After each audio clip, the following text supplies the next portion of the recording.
প্রধান উপদেষ্টা বলছেন শেখ হাসিনার দোসররা বিশৃঙ্খলা সৃষ্টির জন্য যথেষ্ট অর্থ ব্যয় করছে। শেখ হাসিনার দোসররা তো আপনার উপদেষ্টা পরিষদে অন্তর্ভুক্ত আছে। শেখ হাসিনার দোসররা প্রশাসনে আছে, সর্বোচ্চ পর্যায়ে আছে।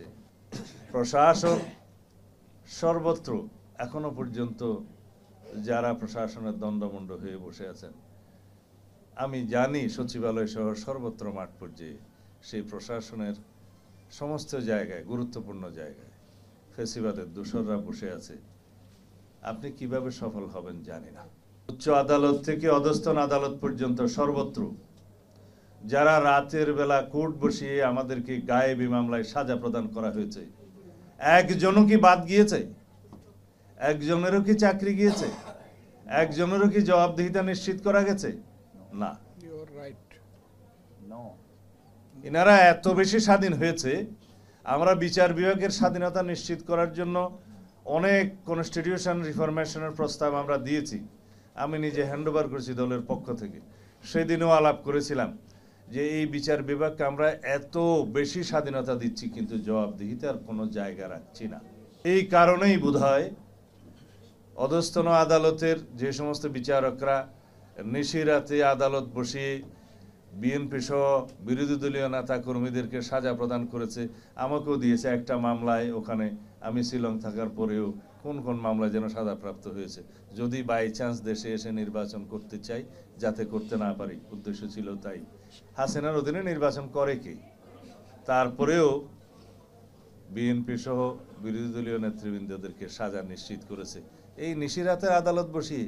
তারা আজকে কোথায় আমরা জানি কে কোথায় আছে। কারো বিরুদ্ধে কি কোন রকমের কোন ব্যবস্থা গ্রহণ করা হয়েছে? হয় নাই। আওয়ামী লীগের যত নেতা কর্মী গণহত্যা এবং মানবতা বিরোধী অপরাধের দায়ে মামলায় গ্রেফতারকৃত হচ্ছে। শুনছি 550-র মতো, না 572 জন একটা সংখ্যা দেখলাম, সব জামিনে মুক্ত হয়ে গেছে। কারা দিচ্ছে সেই জামিন? ওই বিচারকরাই দিচ্ছে।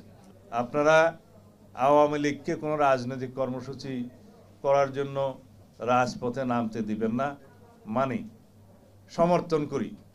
কিন্তু এইভাবে আওয়ামী লীগকে আপনি কয়দিন রাজপথে পুলিশ দিয়ে ঠেকাবেন? আপনারা বলবেন আওয়ামী লীগকে নির্বাচনে আমরা চাই না, আওয়ামী লীগ এদেশে রাজনীতি করতে পারবে না, কিন্তু কি পদক্ষেপ নিচ্ছেন? সংবিধানের 47 অনুচ্ছেদ অনুসারে রাজনৈতিক সংগঠন হিসেবে আওয়ামী লীগের বিরুদ্ধে গণহত্যা এবং মানবতা বিরোধী অপরাধের জন্য বিচারের ব্যবস্থা করা হোক এবং সেই নিরিখে সংশ্লিষ্ট আইন, আন্তর্জাতিক অপরাধ আদালতের আইন সংশোধন করার আমরা দাবি জানিয়েছিলাম, এদেশের মানুষ দাবি জানিয়েছিল। এই সরকার অধ্যাদেশ এবং আইন সংশোধনের জন্য পদক্ষেপ নিয়েছিলেন। হঠাৎ করে তারা ক্যাবিনেট মিটিংয়ে সিদ্ধান্ত নিলেন এটা করা যাবে না।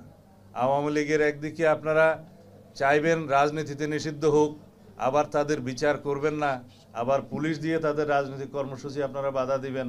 এত স্ববিরোধিতা ঠিক নয়। আমরা পরিষ্কার করে বলতে চাই, বাংলাদেশের মানুষ গণ অভ্যুত্থানের মধ্য দিয়ে, ছাত্র জনতার বৈপ্লবিক গণ অভ্যুত্থানের মধ্য দিয়ে এদেশের মানুষ আওয়ামী লীগকে প্রত্যাখ্যান করেছে। সেই আওয়ামী লীগ নামে বাংলাদেশের রাজনীতি করতে পারবে না।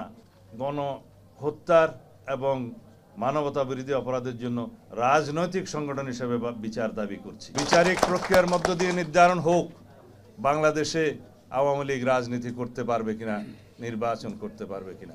বাংলাদেশের মানুষ চায় বাংলাদেশ থেকে আওয়ামী লীগের ফ্যাসিবাদী রাজনীতির একদম নির্মূল হয়ে যাক। সেই ব্যবস্থা আপনারা নিতে পারেন। নিশিরাতের বিচারকদেরকে বহাল রেখে বাংলাদেশের বিচার ব্যবস্থাকে চূড়ান্তভাবে স্বাধীন করা যাবে কিনা, রাখা উচিত হবে কিনা তাদেরকে বহাল রেখে আমার সন্দেহ আছে। সরিষার মধ্যে ভূত রেখে কখনো মাননীয় প্রধান উপদেষ্টা আপনি সফল হতে পারবেন না। বিচার ব্যবস্থা হোক, প্রশাসন হোক, নির্বাচনী ব্যবস্থা হোক, সর্বত্র ফেসিবাদের দোসরদেরকে আপনাকে ক্লিন করতে হবে, পরিষ্কার করতে হবে। বেশি সময় ক্ষেপণের জন্য আপনারা কোনো কৌশল অবলম্বন করলে জাতি সেটা মেনে নেবে না। জনগণের সার্বভৌমত্ব প্রতিষ্ঠা করুন। প্রথমত জনগণের নির্বাচিত প্রতিনিধিদের মাধ্যমে সার্বভৌমত্বের বহিঃপ্রকাশ হবে সেই সার্বভৌম পার্লামেন্টে। সেখানে সকল ধরনের আলোচনা হবে।